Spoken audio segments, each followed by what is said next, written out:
শুরুতে যেটা আমরা দেখতে পাচ্ছি, রোশনাই তো গুরুজির জন্য চা নিয়ে গেছে। এবার গুরুজি বলছে যে আচ্ছা রোশনাই, তুমি আমাকে একটা কথা বলো যে তুমি এত ভালো নাচ কোথা থেকে শিখেছো। তখন রোশনাই বলছে, বিশ্বাস করুন গুরুজি, আমি কারো কাছ থেকে কোনোদিনও নাচ শিখিনি। আমার মা খুব ভালো নাচ করতেন, আমি তার দেখে দেখে যতটুকু শেখার শিখেছি। তখন বলছে আচ্ছা তোমার কি সংসারে খুব অভাব, মানে তুমি কি খুব অভাবী, নাহলে তুমি এরকম একটা কাজ করছো। তখন রোশনাই বলছে আসলে আমি এই শহরে নতুন, তাই যেটা পেয়েছি সেটাই করছি। তখন বলছে তোমার বাবা কি করেন। বলছে আমি খুব অভাগী গুরুজি, আমার মা বাবা কেউই নেই। বলছে ও আচ্ছা আচ্ছা, আই এম সরি, তোমার মায়ের কি হয়েছিল। তখন রোশনাই চুপ করে থাকে। গুরুজি বলছেন যে আচ্ছা বলতে না চাইলে বলো না। তখন রোশনাই বলছে না না গুরুজি, এতে না বলার কি আছে, আসলে আমার মা আত্মহত্যা করেছিলেন। এটা শুনে তো গুরুজি অবাক হয়ে যায়, বলে ও মাই গড, কি বলছো, কি করে হয়েছিল এইসব। রোশনাই তখন চুপ করে থাকে। আর এদিকে দেখা যাচ্ছে ছোটকে তো বিভিন্ন ভাবে বকাবকি করা হচ্ছে। তার বাবা মা তো বলেই দিচ্ছেন যে ছোটর সাথে আর কোনো সম্পর্ক রাখবে না। তখন ছোট বলছে এটা কি বলছো তোমরা মা বাবা, বলে একদম ফালতু কথা বলবে না। ছোট বলছে লক্ষ্মীকে ভালোবাসা কি অপরাধ, বলে তোমার এই সমস্ত কথা তুমি তোমার কাছেই রাখো। তখন ওদিকে মাধবীর বাবা বলছেন যে ছোটর ভালোবাসার মানুষকে মেনে নিতে, তাদের বিয়ে দিতে। ছোটর মা বাবা বলছেন আমরা ওরকম গার্জেন নই, আমরা ওরকম বাবা মা নই যে ও যা খুশি তাই করবে আর আমরা সেটাকে মেনে নেব। ছোটকে বলছে যাও তুমি বাড়ি চলে যাও, নিজের মতো যেখানে খুশি সেখানে চলে যাও, আমরা ঠিক চলে যাব। তখন ছোট বলছে এটা কি করে হয় বাবা। বলছে তোমার মুখ থেকে আর কোনো কথা আমরা শুনতে চাই না। দিয়ে আবার ছোটর বাবা মা একবার মাধবীর কাছে একবার মাধবীর বাবার কাছে ক্ষমা চাইছে যে ছোটর জন্য আজকে তাদের মাথাটা পুরো হেট হয়ে গেল। এদিকে তো বারিন কাকু বলছেন যে না, তোমরা তোমাদের খাওয়া দাওয়ার ব্যবস্থা করা হয়েছে, তোমরা না খাওয়া দাওয়া করে এখান থেকে কোথাও যেতে পারবে না। ছোট এবার বলছে যে আচ্ছা মা, তুমি তো সবসময় আমাকে বলতে যে লক্ষ্মীকে মন দাও, লক্ষ্মীতে মন দাও, আজকে যখন আমি লক্ষ্মীকে মন দিয়েছি তখন তুমি আমার সাথে এরকম করছো। এটা শুনে কিন্তু বারিন কাকু একটু অবাক হয়। বড় বৌদি বলছেন আচ্ছা ছোট, এতক্ষণ তো নিজেকে অনেক ছোট করেছো, এবার কি মা বাবাকেও ছোট করবে। তখন ছোট বলছে কেন বড় বৌদি, তুমিও তো আমাকে বলতে যে অনেক বয়স হচ্ছে, এবার একটু লক্ষ্মীকে মন দাও, তাহলে ইনকাম বাড়বে, আয় বাড়বে, তাই তো আমি লক্ষ্মীকে মন দিয়েছি। ছোটুর এই কথা শুনে কিন্তু সবাই অবাক হয়ে যায়। ছোট বলছে তাই তো আমি ওনাকে বলেছি আগে লক্ষ্মী ঘরে আসুক, তারপরে অন্য কিছু ভেবে দেখা যাবে। তো এটা কি খুব অপরাধ নাকি। বড় বৌদি বলছে তার মানে তুমি লক্ষ্মী ঠাকুরের কথা বলছিলে এতক্ষণ ধরে। বলে হ্যাঁ। তখন তো বারিন কাকু হেসে ওঠে যে আমার মেয়েটাও না বড় বোকা, খালি রাগ রাগ ছাড়া ও কিছুই বোঝে না। তখন মাধবী বলছে তুমি কি বলতে চাইছো বাবা, তাহলে পটেশ্বরী ওটা কে। তখন ছোট বলছে আমি তো মা লক্ষ্মীকেই ভালোবেসে পটেশ্বরী ডাকি, উনি তো আমার মা, উনি আমার মেয়ে, উনি আমার বোন, উনি সব আমার, পুরো ভুবন। ছোটুর কথা শুনে তো সবাই হাসতে থাকে। ছোটুর বাবা বলছে দেখছেন আমার ছেলেটা কেমন বদমাইশ হয়েছে, কেমন আমাদের সবাইকে ঘোল খাইয়ে দিল। এদিকে তো আরণ্যকের বাড়িতে গরিমাকে নিয়ে আলোচনা চলছে। আরণ্যক হসপিটাল থেকে দেখে এসেছে। আরণ্যকের মা জিজ্ঞাসা করছে এখন কেমন আছে, কাল বিকেলে তো আমরা দেখে এলাম, তখনও তো কথা বলছিল না।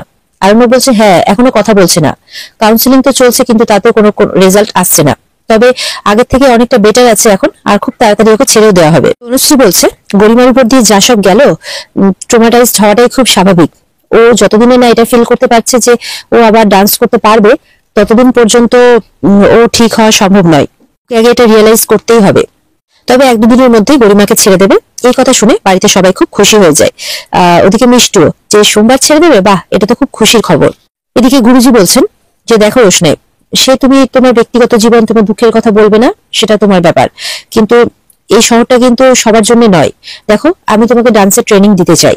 দেখো এখানে সবাই উঠবে না, সুযোগও পাবে না, আর তুমি কিন্তু এদের থেকে অনেক বেটার ডান্স করো, আর তুমি অডিশন রাউন্ডে পাশও করে যাবে।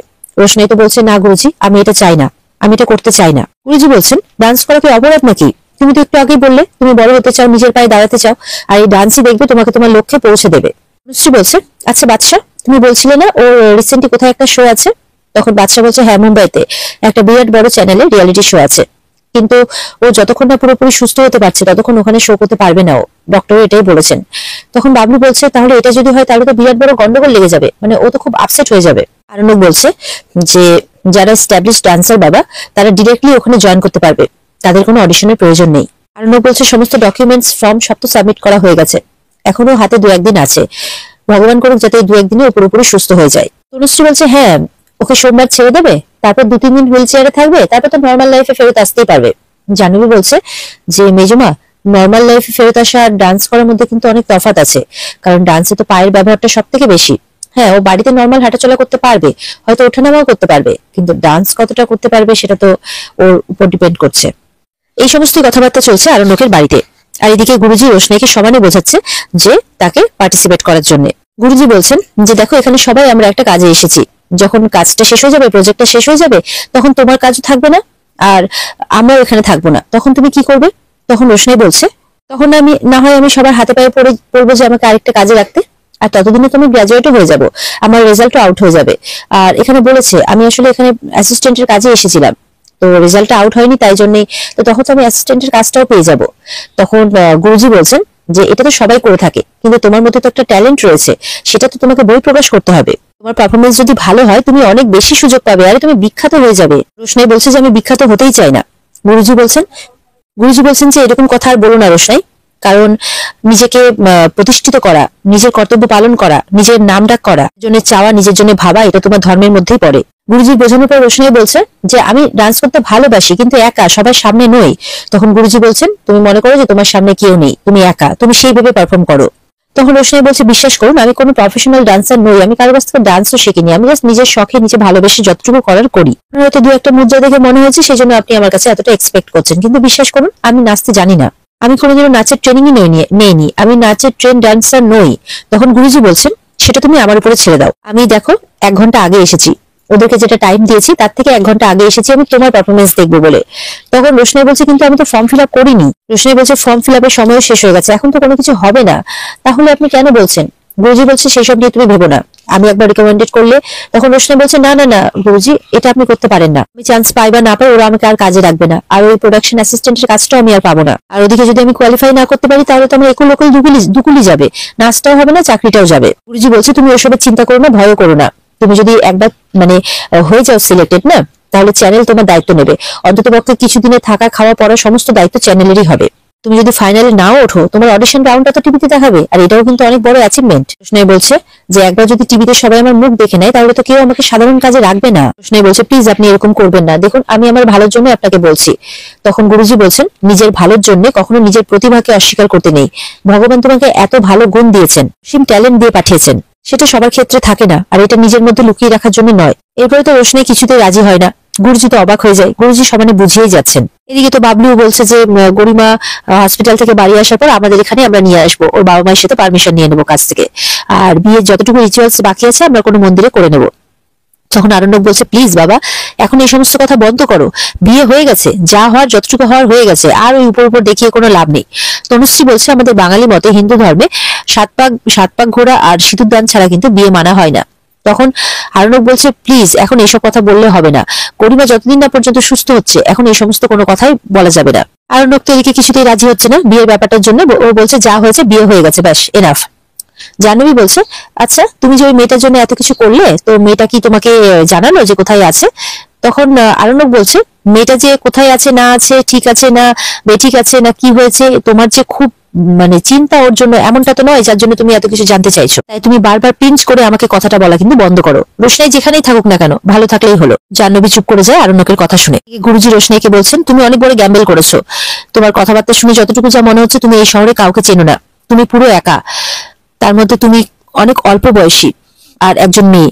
আমরা যতই বলি না কেন যে ছেলে মেয়ে সবাই সমান, কিন্তু কিছু কিছু ক্ষেত্রে কিন্তু মেয়েরা তাদেরকে বাঁচাতে পারে না, শয়তান লোকেরা তাদের ক্ষতি করার জন্য অনেক রকমের স্টেপ নেয়। তাই বলছি জীবন যখন তোমাকে একটা সুযোগ দিচ্ছে সেটাকে তুমি একসেপ্ট করো আর যাও। তোমাকে আমি বলছি তুমি নিজের নামটা রেজিস্টার করিয়ে এসো, আর কিছুদিনের জন্য তো তোমাকে লোকেরা দেখবে টিভিতে, তাতেই বা অসুবিধা কোথায়? রোশনাই তো বলে যাচ্ছে যে আমি চান্স পাবো না, আমি প্রথম অডিশনে আউট হয়ে যাবো। গুরুজি বলছে ওসব তুমি ভেবো না তো, আমি তোমাকে প্র্যাকটিস করিয়ে ঠিক তৈরি করিয়ে নেবো। যাই হোক নাও ঘুঙুরগুলো পরে নাও এবার, আমি এখন ওয়েস্টার্ন ইস্টার্ন দুটোই চালাবো, তোমাকে দুটোতে পারফর্ম করে দেখাতে হবে, আমি দেখতে চাই যে তোমার সবকিছুতে স্কিল কতটা।